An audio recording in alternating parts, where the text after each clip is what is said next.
I think most of the things that I have done in my life and I'm still doing, they were rebirth from traumatic experiences.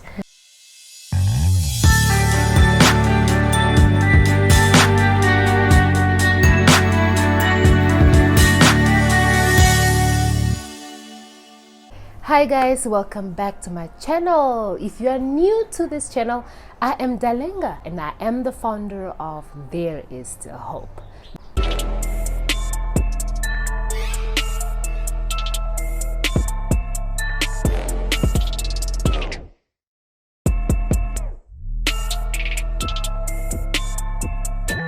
Well, we're talking about redefining the past. And we're not just talking about any past, we're talking about an ugly past. A past that have left a negative impact in your life. Let's talk about your healing. How did it come about? Did you speak to someone or did you do self-healing? I think I did most of it self-healing because I am one person who internalize things. Like I don't really open up. Like now I'm talking about it because it has passed. Yeah. So that's really who I am. When I'm going through certain things, I don't really know how to speak up. I try by all means to keep quiet because I feel like I'm protecting myself. Because when I am hurt, I become so very sensitive, and every little thing that is done around me sort of gets to me and hurts me. So I try to just back off and ignore certain things just to be in my own world. But I would say that how my healing came about is, I think I turned to books. I used to read, but it wasn't as frequent as after the incident. I started to read more because then books were validating me. I still couldn't open up. I still didn't trust. Imagine I already didn't trust people before. Then I go to that incident where I felt betrayed. So I even felt like no one is worth of my trust at all. You can't trust anyone, not even your friend. That's how I would reason. And I would even take, I think, scriptures from the Bible that relates to that. That even the Bible say, I remember telling my sister that even the Bible said it, don't trust anyone, not even your best friend, you know. So I would say that reading really did for me. I started doing poetry, writing, because I used to write back then, but it was not really something that I treasured. But I think in that moment I did more of it. And it was weird because it was mostly negative. I would write in a lamenting way where I write from an ugly perspective and angry as well. And then I will sort of bring in hope and say, yeah, it's just a season, it's just a moment.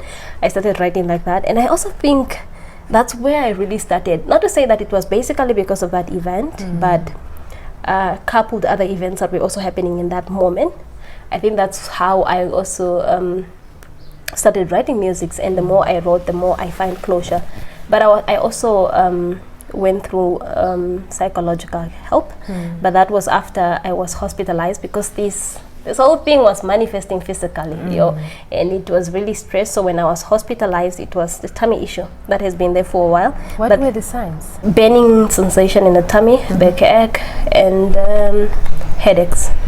Yeah, and they even diagnosed it that it was migraine, but it was just all stress. So it was not only emotionally, it eventually also got physically. And that was terrible for me because the pain was unbearable. I would go to the doctors most of the time, and that's why when I went for hospitalization, doctor just wanted to roll out everything. And because of the privilege that I have, that I work at that hospital, everyone was so, it's like a multidisciplinary. Yeah, they were very supportive and wanted to really rule out what was really going on, everything. And they really did find out that it turned into a bacteria, but it's just because of stress. Because they diagnosed me with IBS, which is irritable bowel syndrome, but that's a condition that they say unknown causes, but aggravating factors are stress and stressors. So it was basically stress that manifested physically, and burning sensation, so terrible. I don't wish it on anyone. And it got so worse that I even sort of despise food at a certain moment, because then whether I eat or I don't eat, I would still be having pain.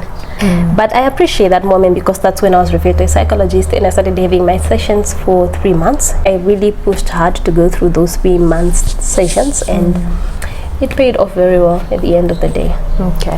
How long did it take you to get through the whole healing process? I think about 2 to 3 years, if I'm not mistaken. And I think the reason why it took that long is because I internalized it. Like, I only opened up when it was getting to my nerves.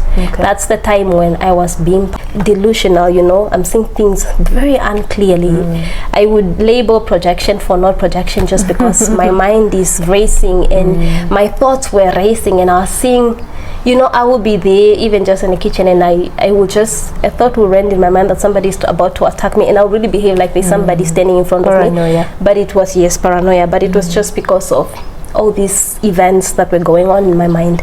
So it really did affected me in a bad way. Okay. Today you're at the stage where you say, I have actually healed. Yeah. What are the changes that you see compared to when you were not? I think the first thing I would say is I easily now accept situations, because that wasn't me. Blue was blue for me, even if you see red. And I think that's one thing that I've learned in that encounter, that Beata, you can't control everything, and that's really why I like fixing people. But in that encounter, I've realized that no. So I would say that that's one thing that shows me that I have recovered, because then certain things can really happen and I don't understand them, and back then when something happens I get so angry, irritable, and I will get so upset and stressed. But now I'll just look at it. Sometimes it will still get to me, but I brush it off very easily and quickly, just to say it's a season and it's a moment, it's gonna pass as well. Exactly.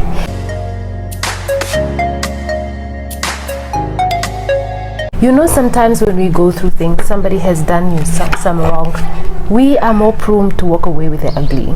You know, one fault overrides the whole 10 good. What can you say, this is what I'm walking away with?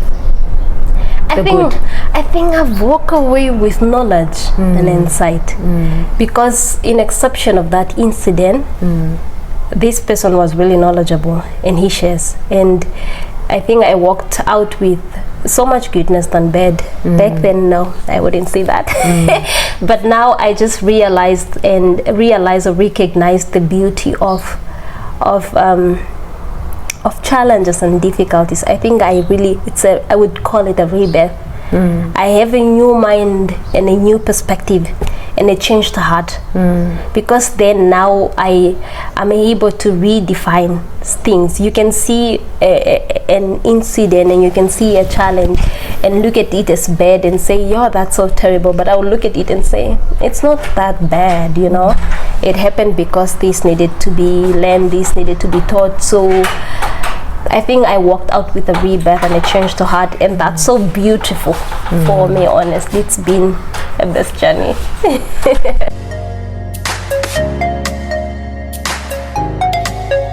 Say, for example, somebody else have gone through the same situation that you have gone through, and we see it all the time. Two people going through the same thing but dealing with it in two different ways. Today you are actually telling us that, well, I have healed, I'm walking away as a resilient person. No, but another person will walk away and say, well, my past has bruised me and it has left me emotionally impaired. Where do you think the differences originate from? I think it originates from personalities and background. You know, I always like to say that we are not entirely who we are until we go through experiences. Because of the environment, we are actually made up of our environment. Many people would grow up in a certain environment where they experience certain things, but also not the mindset, but the decisions and choices that we make also influence that.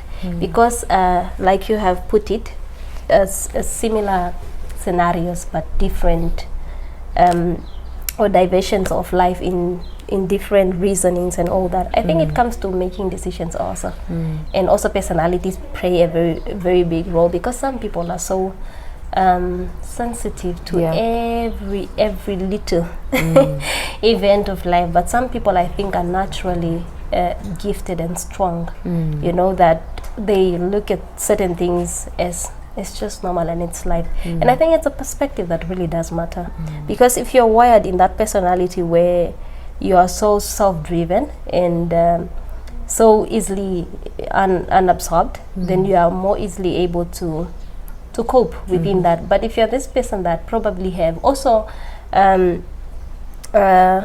very sensitive and you like attention, or you seek attention, which could also be I think it really plays a role with personality, or go back to personality, because people can grow up in the same house, getting the same treatment and all that, but they diverge just because of personality. I think it all goes to nature, and some of it is a gift. I think strong characters and influencing good characters can be a gift as well. Control and discipline can be a gift from God, and some other people might be created in that vulnerable, fragile spot because God wants to train them in, because we have different purpose. So personality plays a very big role. Yeah.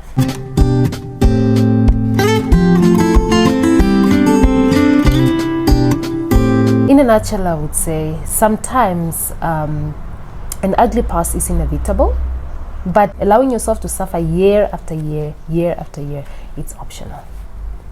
Well, thank you so much for joining me, Beata. Thank you so much for sharing your story. Your final words to somebody who's dealing with an ugly past, but finding it very difficult to look at that past in a way that can actually help them overcome their ordeals. All right, I feel humbled to be here and that you are my host. I love conversations and I'm really, really pleased. What I would like to say is that they say in Japanese, there is no word for, I forgot the word, but it relates to disaster. They say there is no word for that because every challenge that comes up to them is an opportunity.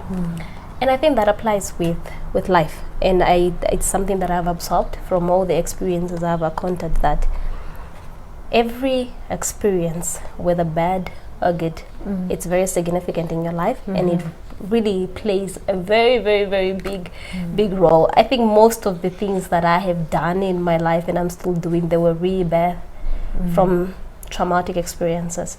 So what I would say to anyone who is going out through a very difficult situation and they feel so hopeless and they don't see a way through, I would say that everything is seasonal.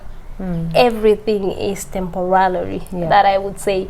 And I would say that though your outward is really wasting away and you feel so tired, just know that your inward being is being renewed each and every single day when you're hurt and when you're broken. And it's really the decisions that you make going forward.